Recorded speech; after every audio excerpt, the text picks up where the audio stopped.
Old Yapper. But surely that wasn't all that had happened, Ali said. Skarloey smiled. Oh no, it wasn't, he agreed. But things were certainly very quiet until Rheneas came. Then we had that old business of my throwing Mr. Mac into those bushes, and not to mention the mudslide. Though I didn't remember Rheneas having it too easy either, added Neil. What do you mean? Asked Annie. Did you ever see a film called The Titfield Thunderbolt? Asked Skarloey. Yes, said Annie, feeling a bit confused. Why? Well, let's just say there was someone who used to work on the line who was just like one of the characters, Skarloey replied. And he and his dog gave Rheneas quite a time too. It happened many years after my accident with the trucks. Mr. Mac and Mr. Bobby had both long since passed away by then, and new crews and staff came in their place. Eventually, we were sold to our old owner, Sir Andal Brown, although he was just called a Mr. Brown then, when our copper resources ran out. The roaring 20s were in full swing then, and Rheneas and I had a right time of it. Though the slate traffic was in a bad way, the owner kept both our railway and our quarries open. Indeed, we still had plenty of goods to ship between the local farms, villages and towns, and our passenger services were doing well enough to keep us going. We managed to weather the uneasy times our railway faced, though we didn't always have an easy time of it. You see, the driver that covered for Mr. Bobby wasn't the only colourful character, for want of better words, who worked on our railway. One of our drivers, a man called Dave, was very fond of hunting. Every afternoon he would be seen either up in a field with a gun in his hand, or holding up a dead animal which he claimed as his latest prize or trophy or whatever it was. Rheneas and I didn't approve of it ourselves, but hunting was legally allowed back then, and so we felt it best just to keep on pulling our trains. He had a dog as well, named Old Yapper, who would sometimes accompany him on trips by riding in the guard's van, as the footplace was no place for an animal. Old Yapper would sometimes run off in the fields to catch whatever game Dave had shut down, and would always run back to him, prize in mouth and tail wagging. The problem here was that they kept the train waiting, so Dave would drive Rheneas on to the next station, where Old Yapper would catch up with him. Now in those days, money was hard to come by, even with a regular job. Our drivers and firemen were always complaining about the increasing cost of food and drink, so it seemed that the best way some of them could provide their families with food would be to hunt it for themselves. Oh, but it didn't go down well with us engines, I can tell you. The noise itself from their guns used to ring in our smoke boxes all day. We were glad when the board eventually passed a ban on all hunting activities on the railway.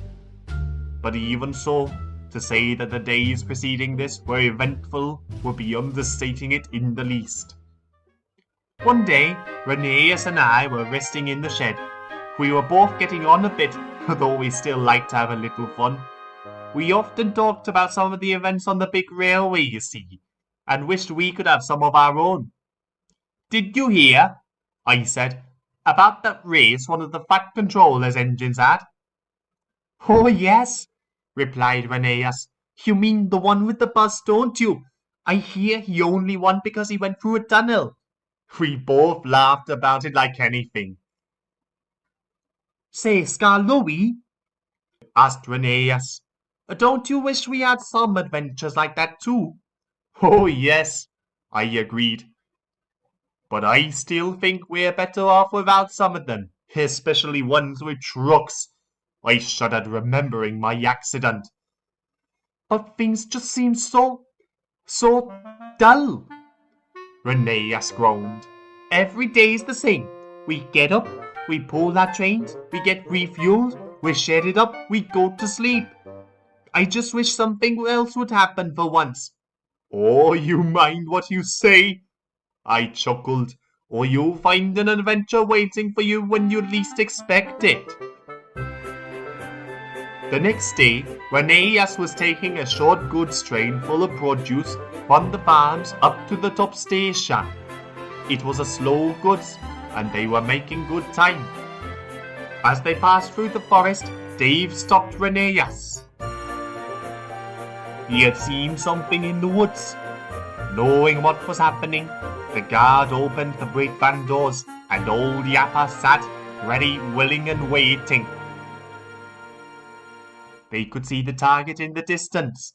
Slowly, carefully, Dave looked around to see that no one else was watching, took aim, and fired. A cloud of feathers rose into the air as his target collapsed to the ground. Then he yelled out, "Yellow, fetch!" Yellow leaped out with a pack and ran towards the fallen creature.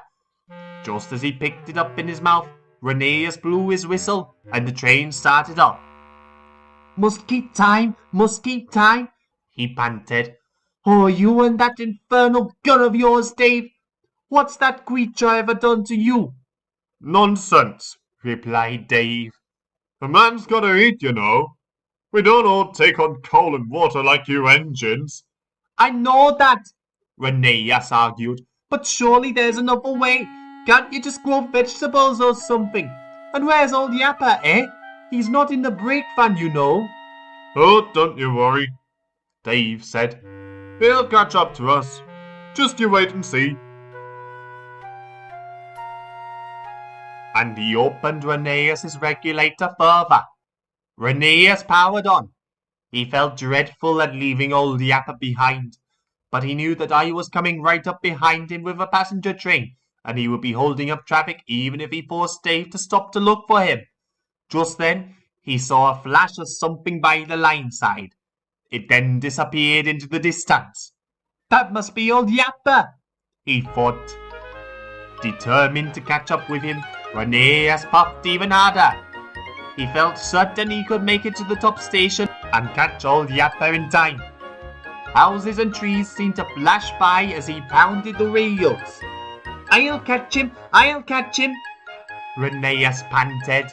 His wheels whirred round and round, and the coupling between him and the trucks tightened as he raced to catch up to old Yapper. People who saw old Yapper pass them by came to the line side as they heard Rheneas' whistle, and watched as he flew past them. At last the station came into view. Rheneas pulled in, feeling tired and exhausted from his race. He felt sure he'd lost old Yapper, as he couldn't see him anywhere. But then, as the cloud of steam disappeared, who should he find sitting on the platform, pheasant in mouth, but old Yapper? Rheneas was speechless. But, how? He spluttered. Hey, I told you he'd catch up, Dave said as he stepped down from the cab. He walked across to old Yapper and took the pheasant from his mouth. Good boy, Dave said, patting his head. There'll be bones for you tonight, and a nice roast pheasant for me. Rheneas was at a loss for words. As soon as his trucks were unloaded, he puffed carefully home and remained quiet for the rest of the day. But when he got back to the sheds, he saw some little boys crowded around me. They all looked at him and laughed.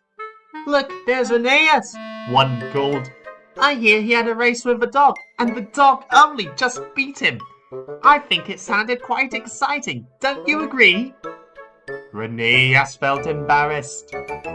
Oh, well, I said knowingly. You had your adventure after all, I see. Rheneas looked at him. A small smile spread across his face. Yes, he said, and you were right, Skarloey. Next time, I think I'll wait for an adventure, rather than expect one. And that's just what Rheneas did, said Skarloey, finishing his story. Aye, the wheel engine had quite an adventure, agreed Neil. But what happened to Dave? Asked Ali. or he had long retired by the time the board banned all use of firearms on our railway, said Skarloey, and he spent the rest of his days as a gamekeeper up near Lakeside. He seemed quite happy there too. He seems quite a fit for the job, agreed Ali. Did anything else happen on the line back then? Came another voice. Ali and the two old engines looked around and were quite surprised to find that a large crowd of people attending the exhibition had stopped to listen to them. Spinning Top. Well now, continued Skarloey, as you can imagine, life was far from quiet for us on our little line.